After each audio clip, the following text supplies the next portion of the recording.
थोड़ा पीछे चल जाओ, जरा सा हल्का पीछे। अरे मोबाइल देखिए, अभी जो वर्तमान सरकार है, फोन पीछे करिए भैया, फोन पीछे करिए। और उस सरकार के मतलब जो पुलिस प्रशासन काम कर रही है, उससे और कार्रवाई की कोई उम्मीद ही नहीं की जा सकती।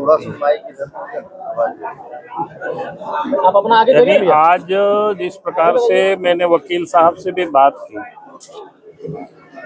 तो अगर एक तो इनके ऊपर कोई वारंट नहीं था, बिना वारंट के भी व्यक्ति को कहीं गिरफ्तार किया जा सकता है, लेकिन गिरफ्तार इनकी कहाँ हुई?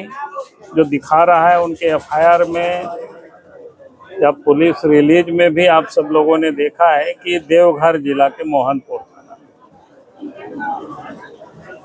अगर कहीं भी किसी भी अपराधी को किसी कोई दूसरे जिला में गिरफ्तार होता है, तो उसका नियम होता है वहाँ मजिस्ट्रेट के सामने उसको पहले प्रस्तुत किया जाता है और उसके बाद फिर अपने जिला को लाया जाता है और फिर उनको जेल में डाला जाता है।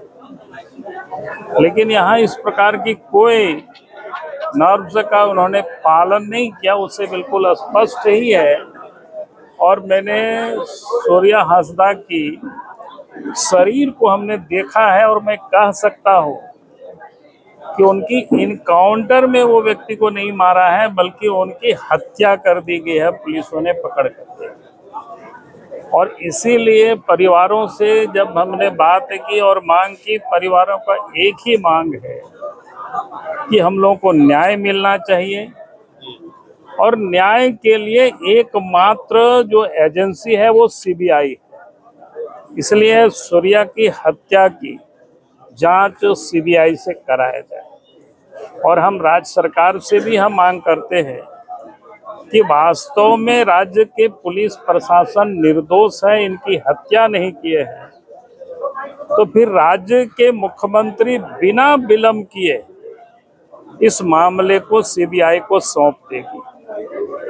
और अगर सीबीआई को सौंप नहीं रही है तो यही माना जाएगा कि हत्यारे को छुपाना चाह रही है, बल्कि इसकी हत्या में सरकार भी संलिप्त है। और राज्य के मुख्यमंत्री हेमंत सोरेन की जानकारी में ही सूर्या हांसदा की हत्या हुई है। और इसीलिए मैं फिर से हेमंत सोरेन जी से हम आग्रह करेंगे कि आप बिना विलंब किए, एक दिन भी विलंब ना करते हुए सूर्या हांसदा की जांच सीबीआई को सुपुर्द कर दे। तब ये माना जाएगा कि वास्तव में वो हत्यारे को पकड़ना चाहते हैं और हेमंत सोरेन का इसमें कोई हाथ नहीं है। सरकार इसमें से अपने को तभी बारी समझा जाएगा। और इनकी भाजपा द्वारा गठित टीम में क्या कुछ मामला सामने आया? नहीं, टीम आई थी, उन लोगों से अभी हमारी बात नहीं हुई है, क्योंकि हम भी निकल गए थे। और जब लौटेंगे तब फिर उन लोगों से भी बात करेंगे, लेकिन विषय तो वही आया होगा। उन लोगों से भी टेलीफोन से मुझे बातें हुई है, सबों से करीब करीब, तो बातें वही है कुल मिलाकर के। जो इन लोगों ने जो मांग की है, इन लोगों की जो जिस प्रकार से हमें जो संदेह है उस पूरी तस्वीर को देख करके कि भाई इनकी हत्या हुई है। और आज मैं कह सकता हूं, मैं तो कहता हूं कि इस परिवार ही नहीं बल्कि और भी लोगों से मैंने जानकारी प्राप्त करने की कोशिश की, जो निष्पक्ष लोग भी हैं, जिसको कोई पार्टी से मतलब नहीं है, उन लोगों ने भी बताया है कि नहीं, इनकी हत्या हुई है और पुलिस ने इसको पकड़ करके मारा है और इसलिए इसकी जांच सीबीआई से होनी ही चाहिए। बल्कि और लोगों ने भी हमसे कहा कि आपको जितनी ताकत लगाना हो लगाइए, लेकिन इसको जरूर जांच कराइए। 15 दिनों का टाइम दिया है पोस्टमार्टम के लिए, 10 दिन बीत चुके हैं और अगर 15 दिन बीत जाएगा तो अब मैं कह रहा हूं कि 15 दिन और 20 दिन से मतलब नहीं है, कि मतलब है कि सीबीआई से जांच होनी चाहिए।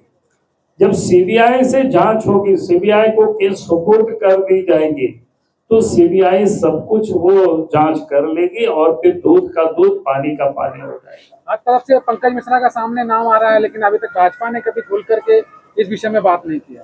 देखिए, मैं कहूंगा कि हाँ, एक बात है, अभी बात हो रही थी, शायद 11 तारीख को कोई तारीख, जून 11 जून पंकज मिश्रा आए थे और यहाँ क्या बोलते हैं गोड्डा में, उन्होंने धमकी भी उन्होंने दिया था। उस भाषण का भी क्लिप किसी ने मुझे, प्रेस वालों ने ही भेजा था, और उसको मैंने देखा। और उसके ठीक दूसरे दिन ही शायद उनके ऊपर फिर और उसके बाद FIR हुआ है।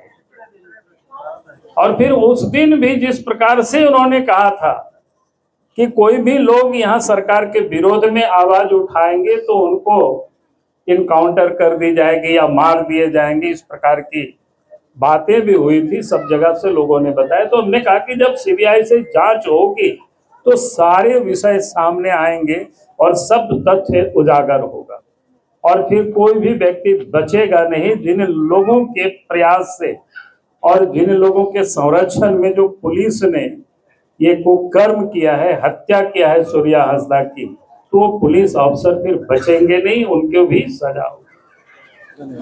जी अगर वहीं शहीद हुए हैं, एक प्रकार से कह सकते हैं जो गरीब गुरुओं के लिए जो लड़ाई लड़ रहे थे, उनके लिए आवाज थे, तो वो स्थान मैं समझता हूं कि उनके लिए एक पवित्र स्थान है।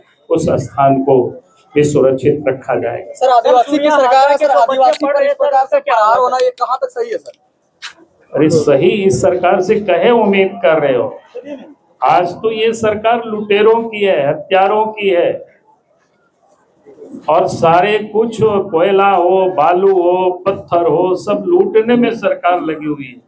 और इसी लूट का ही वो भी विरोध कर रहे थे सूर्या हांसदा जी। मैंने उनके कई भाषणों को मैंने देखा है, हमें कई लोगों ने क्या कहते हैं सोशल मीडिया में लोगों ने हमको भेजा है व्हाट्सएप करके, तो मैं उन सबको सुनने का भी मैं प्रयास करता हूँ तो क्या बोल रहे थे, कब क्या किस विषय को लेकर के वो लड़ाई लड़ रहे थे। तो आज उनको रास्ते से हटाने के लिए वो सारे लोग लगे हुए थे और लोगों ने हटाया। लेकिन मैं इतना जरूर कहूंगा कि आप सारे आदिवासी आप जाग रहे हैं, वो समझ रहे हैं, और इसकी कीमत इस राज्य सरकार को भुगतनी पड़ेगी।